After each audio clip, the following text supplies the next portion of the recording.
about to hear is true. The names have been changed to protect the innocent.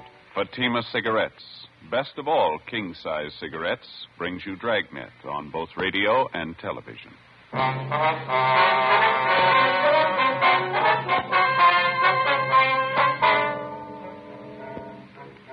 You're a detective sergeant. You're assigned to Personnel Division. A resident of your city files a report of assault and battery. His shoulder is dislocated. He's been badly beaten. He claims his assailant was a young police officer. Your job? Investigate. Comparison proves Fatima quality. Yes, comparison proves Fatima quality. Compare Fatima with any other king-size cigarette. 1. Fatima's length filters the smoke 85 millimeters for your protection. 2. Fatima's length cools the smoke for your protection. 3. Fatima's length gives you those extra puffs, 21% longer than standard cigarette size. And you get an extra mild and soothing smoke, plus the added protection of Fatima quality. Definitely the best quality in its class, but the same price as the cigarette you are now smoking. Prove Fatima quality yourself today. Buy Fatima in the bright, sunny yellow pack. Best of all, king-size cigarettes.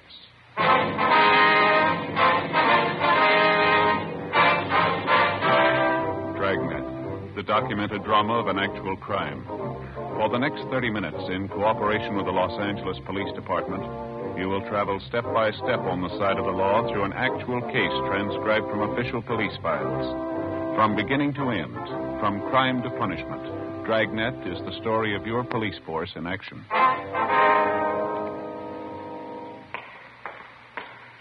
It was Tuesday, June 11th. It was mild in Los Angeles. We were working the day watch out of BIA.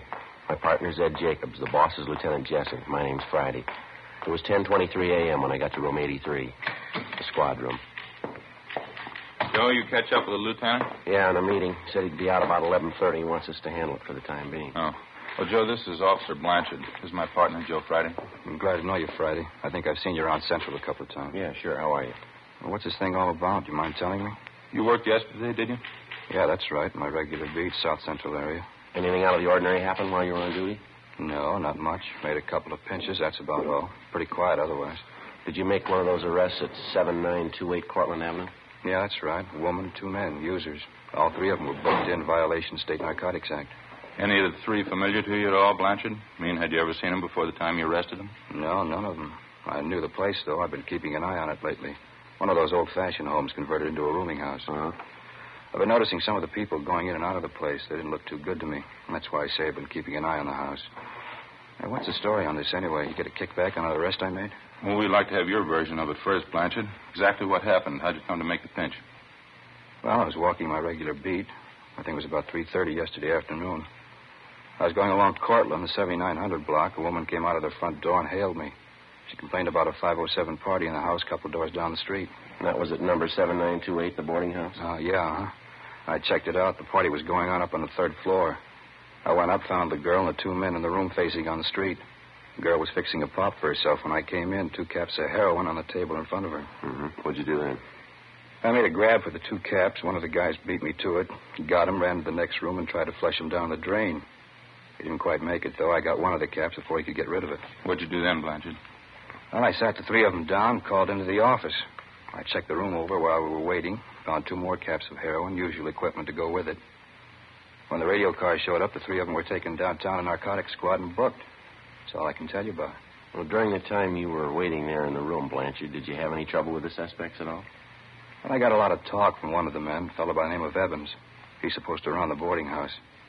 Claims he didn't have anything to do with it. He didn't know the girl was a hype. You know, the usual stuff. And that was the extent of it, just talk? Sure, that's all. Why? Well, that's not the story, according to Evans. He had his lawyer bail him out last night. He was in to file charges against you. Huh? What do you mean? Assault and battery. He claims that you worked him over for no reason at all. He says you beat him up and dislocated his shoulder. Oh, he's crazy. He's lying. I didn't work him over. Well, he says he's got witnesses to prove it, Blanchard. The 2 people who were with him, the woman, the other man. He says they'll swear that's what you did. Yeah, but it's not true. They're trying to cook up a frame. I didn't touch any of them. Well, this Evans looks like he's been mussed up. Cuts and bruises all over his face. His shoulder's fairly recent, too. Yeah, I know that, but I didn't do it. He was in the same shape when I found him up in that room yesterday. Matter of fact, I asked him about it. He wouldn't tell me. It's the truth, Sergeant, so help me. All three of them are lying. I didn't beat them up. Well, it's your word against theirs, Blanchard. The facts seem to favor Evans. I don't get this at all. Two of those people are known hypes. They'd swear anything for a free cap. You know that. What good is their word? Maybe no good at all. It's not up to us to decide. Evans filed a complaint. It's our job to follow through. Now, you're sure about the shape Evans was in when you found him up in that room yesterday, Blanchard? He was already marked up, is that right? I'm sure he was. I told you. I asked him about it. He wouldn't answer me. But you had no way of proving that you couldn't possibly have been responsible for it. Well, it's up to him, isn't it, Evans? If he says I worked him over, let him prove it. I'm afraid he's got the jump there. Two witnesses. Yeah, but they're lying. You must know that. They're lying. Well, now, look, you can see the position it puts us in. If you're innocent, we're going to do all we can. If you're guilty, we'll see that you get everything that's coming to you. Well, you know it as well as I do, Sergeant. I had no reason to beat him up. I didn't do it. Well, it's not up to us, Blanchard. The court will have to decide. Doesn't make sense. None of it does. There's no other way to handle it. We got 4,500 men in the department. We don't claim they're all saints. Once in a while, one of them turns bad, and all of us get a black eye. You're in a jam, Blanchard. Like anyone else, you'll get a fair trial. Yeah. Well, what happens now? Do I draw suspension? Yeah, that's right. If you're cleared of the charges in court, there'll be a hearing before the board of rights. Am I through right now? We'll have to book you in at the main jail. Case will be presented at the DA's office tomorrow. Doesn't make sense. I had no reason to beat up Evans. No reason at all. You sure of that, are you? What do you mean? Of course I'm sure. Well, Evans claims you did have a reason, a good one. What? Well, he says you handed him a proposition. He wouldn't go for it, so you worked him over. What do you mean? What kind of a The proposition? bad kind. Huh? He says you wanted to pay off. Investigating charges against a police officer involves exactly the same procedure as cases where private citizens are concerned. Prove the suspect innocent or guilty. If Blanchard was innocent, it wasn't going to be an easy job proving it. If he hadn't beat up the complainant, George Evans, and dislocated his shoulder, it seemed the only way out would be to find the man who did. Either that or prove that the two witnesses Evans had come up with were lying. If Blanchard was guilty, if he actually had slugged and beaten Evans, we had to find sufficient evidence and we had to find a motive. 11:10 a.m., Ed and I took Officer Harry Blanchard over to the main jail where he was booked in and lodged in one of the cell blocks. Then we went upstairs to the women's jail where we interviewed one of the witnesses to the alleged beating, an Eleanor Rowland. She'd had previous arrests for vagrancy, grand theft auto, and petty theft, as well as an established reputation as a user of narcotics. She was 23 years old. Yeah, it was terrible. That cop really roughed him up, poor old Evans. Cop didn't have to treat him like that. How long have you known George Evans, Miss Rowland? You old friends? No, I wouldn't say that. I met him a couple weeks ago when I came down from north. San Francisco? Portland. I was visiting up there. I'm a Portland girl originally. Well, how about this other man you were with at the time Officer Blanchard picked you up, this Ray Sherman? He an old friend? Buster, yeah, I've known him a few years. Do you know Evans very well? Yeah, I guess you could say that. Ray's had a room at the boarding house a couple of years. I guess he's good friends with Evans. Say, can I ask you something? Yes, ma'am. You ever work narcotics up in Portland? No, ma'am, never have. Face is familiar. Could have sworn I mentioned Portland. Do you want to run over that story again for us, Miss Rowland, about what happened yesterday? Not much to say, just the same as I told you. You usually stay at Evans' rooming house when you're in town, do you? No, that's only the second time I was there. How about George Evans? Was he there at the time? No, not first. Me and Buster had a pop, and then we sat around and talked. Mm-hmm. Evans came in a little later. Three of us talked. Told me and Buster not to bring any more junk in the house. He didn't want to get into trouble. Didn't speak of the devil. A cop walked in. What happened then? Buster grabbed two caps off the table, tried to get rid of them. He only got rid of one, though. The cop got the other one. Well, how'd the argument start? You remember that? Between Evans and the officer, I mean. Well, I was a little high at the time. I don't remember it word for word. Evans said he didn't have anything to do with it, but the cop kept pressing him. He told Evans he'd forget about it if Evans would pay him off. Evans told him no, he wouldn't give him a cent, and then the cop started beating him up. You were in the same room with him all this time? Yeah, Buster and me. We saw it all. Poor old Evans. He really got worked over. Cop didn't have to treat him like that. Say, are you sure you're not from Portland? Yes, ma'am, I'm sure. Now, about how many times would you say the officer hit Evans? Oh, I couldn't tell you that exactly. Dozens of times, I guess. Kept hitting him with his fist, pushed him all around the room. I was a little high at the time. I don't remember everything exactly. Sure could use a booster about now. Are you sure about everything you've told us, Miss Rowland? That's the truth? Yeah, that's right. Some of the details I didn't remember so well. He straightened it out for me, though.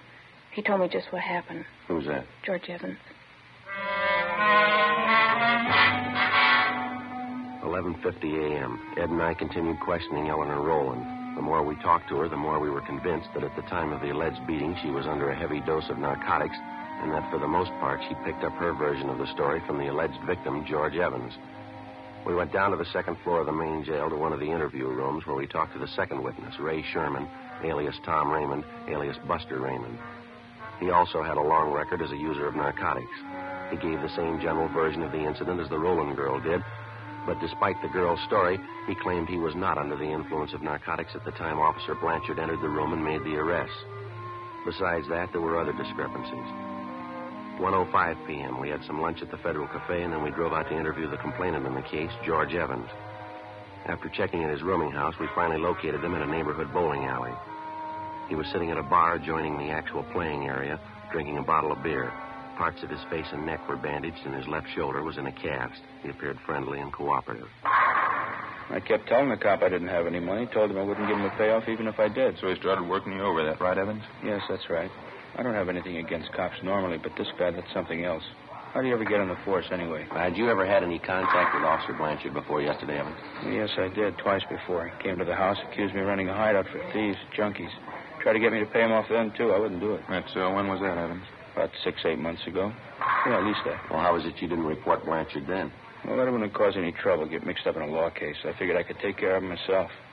But after that going over yesterday, that was enough for me. I don't understand how the guy ever made the force to begin with. What's the matter? The shoulder of mine, he really tore it apart. How'd you spend your time yesterday, Evans? Do you mind telling us? No, I don't mind. I slept till about 12:30, 1 o'clock. Had a little bit of a hangover. Then I got up and made some breakfast and read the paper. That's about size. I mean, you were in your room all day after the time you went down the hall to Ray Sherman's room? That's right. Ray was there with this girlfriend of his, Eleanor. I didn't know she was a hype. That's the truth. Ray should have known better having her there. I don't like the kind of stuff going on around my place. Now, we've checked you through the record bureau, Evans. There's been 3 or 4 similar cases at your places the last few years, hasn't there? A couple, yeah. It's a real problem. I don't know how you keep them out. Whole neighborhood around here, you know. Pretty hard to stop it, I guess. We understand you were in the room there while the girl helped herself to a fix. Is that right? No, I wasn't in the room when she took the fix. I got there a couple minutes after. I didn't even know what was going on. You can ask Ray Sherman, the girl, too. They'll tell you I wasn't there. Well, there's something else we wanted to ask you about. Sherman and the girl don't seem too sure of their stories. Can you straighten us out there? What do you mean? Well, Sherman tells us one thing, the girl tells us something else. Can't seem to get together. Yeah, but I told him. You told him what, Evans? Well, nothing. I told him to tell the truth, that's all. That stupid Ray. He doesn't know half the time what he's doing. Well, that doesn't make him much of a witness then, does it? Well, what do you mean? He was there when that cop slugged me, beat me up. He could see that much. Well, that's just it. We're not sure he did. Huh? The girl says Blanchard worked you over in the living room there. Sherman says Blanchard took you out in the kitchen and beat you up. Now, which is it? I think I'm beginning to get the pitch. How's that? You're out to cover up for that cop. Is that it? Take care of your own? We're assigned to investigate this thing, Evans, just like any other criminal case. Blanchard's not getting any more of a break than any other suspect would. Yeah, sure. We still haven't answered our question. Where did it happen, living room or kitchen? The interview's all over, Sergeant. I got the pitch. You can take this back to your office. I'm going to get that cop convicted. If it's the last thing I do, you can count on that. What's the matter, Evans? All we did was ask you a simple question. Don't try to kid me, Sergeant. I got the angle. You're trying for a cover-up. Okay, go ahead and try. Now, look, why don't you snap out of it, mister? Nobody's trying to cover up unless it's you. Sherman and the girl are your witnesses. Some of the points of their stories don't check out. We want to clear them up. Does that sound unreasonable? I told you, Sergeant, it's no use. I got your angle. Answer me one more thing, Evans. You're on your own. I'm telling you nothing. Who was the doctor that treated you after you were beaten up? Down at Georgia Street, the emergency. You ought to know that. No, I mean for your shoulder. We checked over your car down at Georgia Street. No mention there of a dislocated shoulder. No, of course not. I didn't even know I had one until I was bailed out. I had my own doctor fix it. You mind giving us his name? Why should I? I was willing to go along, cooperate, then you started playing the cage. You're trying to cover up for that cop. Now you work it out on your own. All right, mister. Any way you want it. You bet that's the way I want it. You had this whole thing framed from the beginning. Now you're off the track, Evans. You're not kidding me. You're trying to prove that cop's innocent, trying to make me out a liar. What am I supposed to do, help you prove I'm a liar? No, you've helped enough already. Ed and I double-checked through Officer Blanchard's departmental record. It showed that Blanchard had been working his present beat for a little more than 4 months. Evans had told us that Blanchard allegedly had solicited payoffs from him at least 6 to 8 months before. The following day, Ed and I made further inquiries in the neighborhood of Evans' rooming house and also among his friends and associates. For one thing, we found out that Evans had not spent the entire morning and early afternoon in the house. He'd been seen leaving his place by several neighbors at about 10 a.m. Through one of his contacts, we got the address of an ex-wife, since remarried, a Marie Evans Zarconi. We located her in a small apartment in the East Wilshire district, a small brunette woman about 35. Now, you tell us she used to be married to Evans. Yeah, that's right. Well, what kind of business was Evans in when you were married to him, ma'am? Well, he had that rooming house over on Cortland Yes, Avenue. ma'am, we know about that. Was there anything else? What's the matter, anyway? Just a routine investigation. We'd like to have as much background on him as you can remember. Are you on fairly good terms with Evans now? No, I haven't seen him since we split up. About a year and a half ago, I think. That's why I couldn't stand him. What was the trouble, ma'am? You mind telling us? He just isn't much good, that's all. You find a lot of names to fit him. He was in everything. Well, how do you mean? That's why I got away from him. Every cheap, lousy racket you can think of, he was in it. Peddling dope, blackmail, making book, some of the two-bit rackets. He's been in all of them, one after the other. I had to get away. Rooming house on Portland Avenue, that's where he's been operating all this time? As long as I've known him, yeah. About 3 years, I'd say. Mm-hmm. Is narcotics just a sideline with him, or does he go in for it pretty heavy? He was in it pretty heavy when I left him. I don't know what he's been doing since. I don't care. Just soon forget all about it. Yes, ma'am, I can understand. What's the matter now, anyway? Got a case against him? Well, not exactly. Evans has filed against a police officer, assault and battery, soliciting a bribe. We're investigating the charges. Sounds like him. Some cop really rough him up? Well, we don't know, ma'am. That's what we're trying to find out. Oh. Well, I'd like to help you out. Don't think I can, though. Well, just one more question, ma'am. While you were married to Evans, did you have a family doctor? I mean, one that you called regularly when you were sick?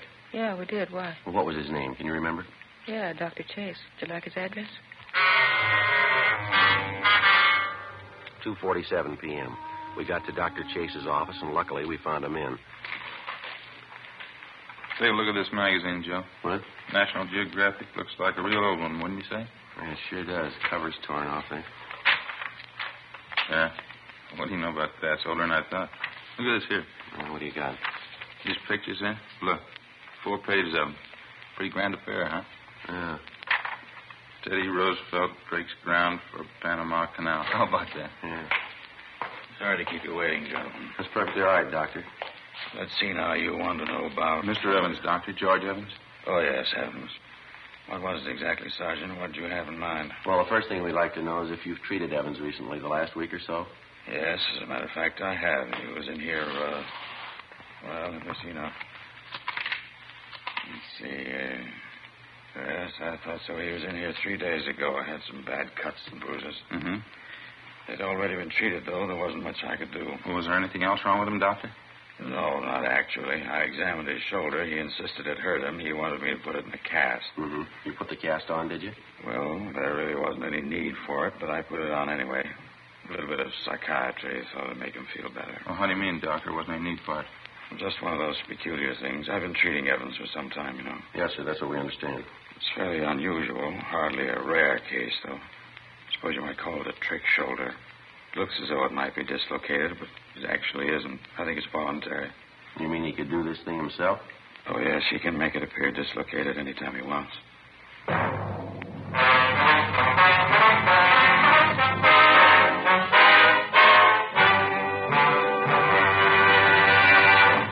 You are listening to Dragnet, authentic stories of your police force in action.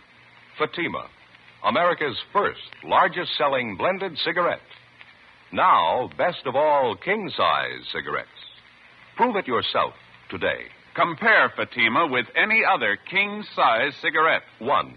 Fatima's length filters the smoke 85 millimeters for your protection. 2. Fatima's length cools the smoke for your protection. 3. Fatima's length gives you those extra puffs, 21% longer than standard cigarette size. And you get an extra mild and soothing smoke, plus the added protection of Fatima quality. Friends, in Fatima, the difference is quality. Fatima contains the finest domestic and Turkish tobaccos superbly blended. And Fatima is extra mild, with a much different, much better flavor and aroma. Because of its quality, its extra mildness, its better flavor and aroma, more smokers now insist on Fatima than ever before. Switch to Fatima today.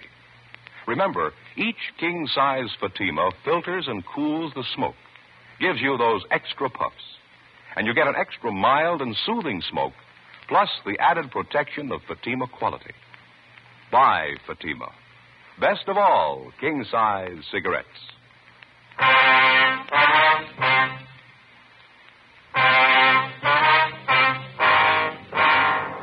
Saturday, June 15th, 10 a.m. The investigation continued. Meantime, the newspapers were still making front-page material out of the story. One of the morning banner lines read, "Cop slugs cripples citizen to get payoff," and another one, "Police brutality rouses entire city." Our investigation went on. Early Saturday afternoon, Ed and I succeeded in locating a former friend of Evans who told us that he'd seen him downtown the morning of the day on which the alleged beating had taken place. The same time Evans had told us he was in bed nursing a hangover. The former friend, a Fred Werner, said Evans was in the company of 2 known gamblers, Carl Sweetser and Stanley Parrish. He told us that he'd spotted the 3 of them together at about 11:45 a.m. We questioned Sweetser and Parrish, but they refused to tell us anything. They admitted that they were acquainted with Evans, but they knew nothing about the beating he'd received. We continued making the rounds. 5:30 p.m. We dropped to the main jail and questioned Evans' two witnesses again, Ray Sherman and Eleanor Rowland. We got the same stories as before. 6:18 p.m. We got back to the city hall. Long stretch, huh? Sure be glad to get home. Yeah, not a bad day, though. We had fair luck, didn't we? I suppose so. It could always be better. Sure like to get the straight story one way or the other. You want to check the book, Ed, see if we got anything? Yeah, okay. No, not much, Joe. Call from a Tom Donnelly, you know him? Donnelly? No, that doesn't sound too familiar to me. I got it. Personnel Jacobs. How's that? No, afraid he's gone for the night. Yeah, huh? No, I'm sorry. I wouldn't know. All right, thank you. There's another message here for us, Joe, in the book. Yeah? From Blanche's wife again. I'm getting to feel pretty silly about it, telling her the same thing night after night. Why don't you call her tonight? Well, you've been doing all right. Why give up now? Personnel, Friday. Yeah. What was that? Mm-hmm. Your name? Yeah, okay. Uh-huh. 10 o'clock tonight? All right, that's fine. That's so. Sure. Yeah, we'll meet you. Okay. 10 o'clock. Yeah, fine. Bye. Sounds pretty good. Who was it? Guy by the name of Martin Kimbrough says he knows George Evans. He wants to talk to us tonight. What's the pitch? I don't know. Might be straight, might not. What'd he say? About Evans being worked over. He claims he knows all about it. Yeah? He says Blanchard couldn't possibly have done it. 7:05 p.m. We went over to Frank Tang's place, had some dinner, and then we drove out to interview the man who'd identified himself on the phone as Martin Kimbrough. We located him at the designated meeting place, a small bar just off Beverly Boulevard and Normandy Avenue. Kimbrough was a small man, slight build, middle-aged. He seemed less sure of himself than he did on the phone. He said that he knew George Evans fairly well and that up until 6 months before he'd been on good terms with him. He didn't go into details, but he gave us the general idea that Evans had cheated him on some business deal the two of them had been engaged in. We asked Kimbrough about the beating Evans had taken. He said it was common knowledge among the people he traveled with that gamblers Carl Sweetser and Stanley Parrish were responsible for beating up Evans. He'd welched on a gambling debt, and the two of them had been after him for months to pay off. He also said he knew a close friend of the two gamblers who told him that in private, Carl Sweetser openly boasted of beating up Evans. According to Kimbrough, the beating had taken place about 1 p.m., the Monday before, the same day Officer Blanchard allegedly had given him the beating. We located Sweetser in the coffee shop of a small hotel on South Rampart Street. I'm afraid I don't know what you're talking about, Sergeant. I don't know any George Evans. I've never heard of him. We understand you do, Sweetser. Heard you used to play cards with him. Got it from a couple of people. That's all. I guess they made a mistake. I don't remember the name at all. Maybe he's going under a different one, huh? Well, how about his description? You ought to remember that. Well, maybe I meet quite a few people. It's kind of hard to place all of them, you know. What's the guy look like? Oh, he's tall, dark complexion, dark hair, scar under his chin. He dresses pretty well, usually wears a suit. No, it doesn't mean a thing to me. Runs a rooming house over on Cortlandt Avenue. He's been in quite a few rackets on and off. No, sorry. I'm afraid I wouldn't know him. Now, look, we haven't got any beef with you, Sweetser. That's not the point. Evans is trying to get away with a fast one. We're out to stop him. We could use your help. How about it? I don't see how I can help you. What's the beef, anyway? We think you know. It's been all over the newspapers the last couple of days. Oh, yeah. A young cop? What's Evans got against him, anyway? He's trying to save face. We figure that's what we hear anyway. Well, what do you mean? Well, I think you know how Evans likes to play the big shot. It wouldn't do his stock much good around town if the real story got out. I don't follow. What story are you talking about? About his welching on a gambling tab, getting roughed up. If he says a cop did it, makes him look a lot better, doesn't it? He comes out of it pretty clean that way, doesn't he? Here, pass us all, huh? Yeah, sure. Why don't you guys have some coffee? I hate to eat alone. Okay, as soon as the waitress comes around. No. Oh, what else you hear about this Evans? Pretty bad boy, that, right? Bad enough. He's got a fast mouth, telling quite a few stories around the neighborhood. That's so. Yeah, I might remember him. Tall, dark guy runs a rooming house. Yeah, that's right. You should remember him. He's mentioned you in a couple of the stories he's passing around. Yeah, where'd you get that? Talking to a fellow last night. He says Evans claims that card game he was in with you was rigged. That's why he didn't pay you off. He claims you and Stan Parrish framed the whole thing. Is that right? That's a laugh. Huh? Phony bums are all alike. Lose a couple of dollars and squeal like a pig. What's this Evans doing now? He's up for narcotics rap. He's out on bail. Yeah, cheap punk. What's your stake in this thing? We're trying to clear the thing up. Apparently, Evans figures he's going to frame the young cop, save face, talk himself out of a bad situation. Oh, what do you want from me? The truth? I'm not going to talk myself into jail, young cop or not. We're not asking you to. You want to clear the case, huh? All you need is proof the cop didn't give Evans a working over. That's right. Okay, you got a deal. Without actually incriminating himself in any way, Carl Sweetser gave us information and leads which, after they were checked out, showed definitely that George Evans was slugged and beaten in a neighborhood at least a mile from his rooming house. We talked to half a dozen people who saw Evans in that neighborhood shortly after 1 p.m., the day of the incident. We talked to the clerk at the drugstore where Evans went to buy iodine and bandages. They all told us that he bore the markings of a severe beating as early as 1 o'clock that afternoon. Evans had told us repeatedly that he'd received the beating at the hands of Officer Blanchard no earlier than 3 or 3:15 that afternoon. Ed and I drove over to the main jail where we interviewed Evans' 2 witnesses again. The girl, Eleanor Rowland, was the first to break. She admitted that Evans had promised both her and her friend, Ray Sherman, $50 apiece if they would go along with him in his plan to frame Officer Blanchard for assault and battery and soliciting a bride. After an hour of questioning, Sherman admitted the same thing. We had a stenographer take their statements. 4:50 p.m., Ed and I got in the car and drove out to the rooming house on Cortlandt Avenue.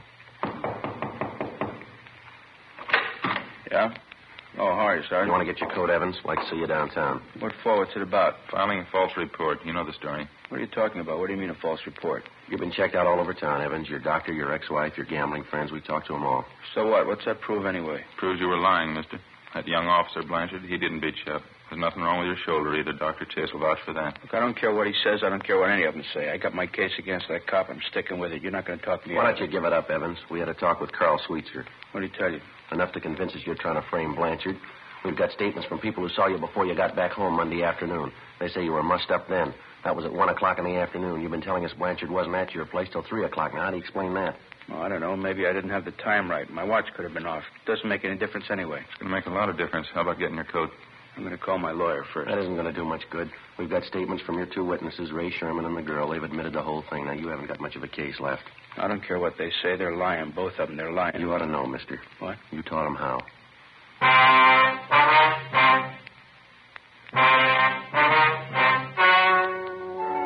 The story you have just heard was true. The names were changed to protect the innocent. On September 2nd, trial was held in Superior Court, Department 89, City and County of Los Angeles, State of California. In a moment, the results of that trial. And now, here is our star, Jack Webb. Thank you, George Fenneman. Friends, I sincerely want you to smoke Fatima and prove Fatima quality. You know, we have a lot of confidence in our king-size cigarette. Enough confidence to make you this money-back guarantee. Buy a pack of Fatimas. Compare them with any other king-size cigarette. If you're not convinced Fatima is better, just return the pack and the unsmoked Fatimas by August 1st, 1952, and we'll give you your money back plus postage. Fatima, Box 37, New York 1. Buy Fatima. Best of all, king-size cigarette.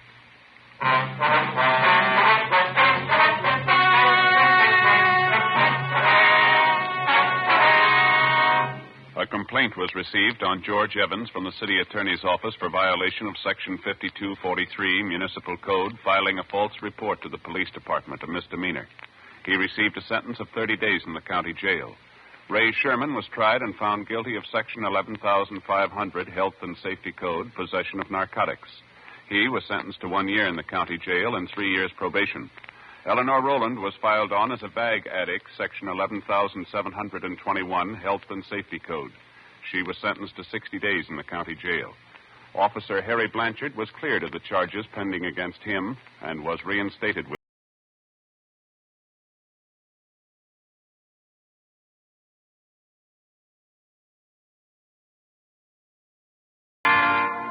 You have just heard Dragnet, a series of authentic cases from official files. Technical advice comes from the Office of Chief of Police W.H. Parker, Los Angeles Police Department. Technical advisors Captain Jack Donahoe, Sergeant Marty Wynn, and Sergeant Vance Brasher. Heard tonight were Barney Phillips and Whit Connor. Script by Jim Moser. Music by Walter Schumann. Hal Gibney speaking. Fatima Cigarettes, best of all king-size cigarettes, has brought you Dragnet, transcribed from Los Angeles.